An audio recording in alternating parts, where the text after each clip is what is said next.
Rianxo viviu onte domingo un dos días máis destacados do programa das festas, coa tradicional procesión. Miles de veciños e visitantes honraron a Virxe da Guadalupe na tradicional procesión marítima.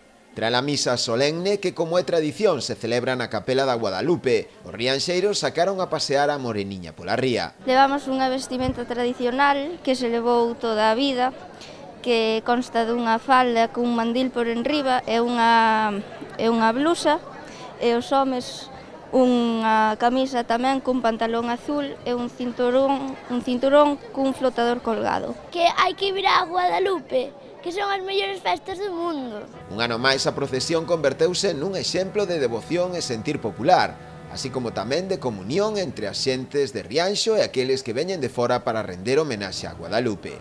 E foron moitos os que se achegaron a Rianxo para participar deste fermoso espectáculo marítimo.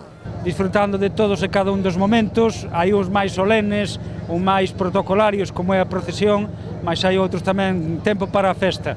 Dá gusto pois que todo saia ben, que haxa xente, que todo o mundo pois disfrute e que todos os actos que se programan están polo de agora resultando pois excelentes de acollida de público e de diversión para o personal. A ver, como vivides por aquí a festa de Guadalupe? Moi chula, impresionante. De onde sodes vos? De Asturias, venimos de Asturias. É a primeira vez que estades por aquí? No, venimos ya outro año e nos gostou e entonces por eso repetimos. É moi bonita, moita emoción e moi contenta. Durante a xornada de hoxe o programa das festas tivo continuidade co Día das Peñas. Durante toda a mañá a Praza Castelao converteuse nun improvisado escenario de xogo, onde as guadalupeñas fixeron gala de toda a súa imaginación, con competicións do máis variado, en as que non puido faltar a tradicional carreira de contedores.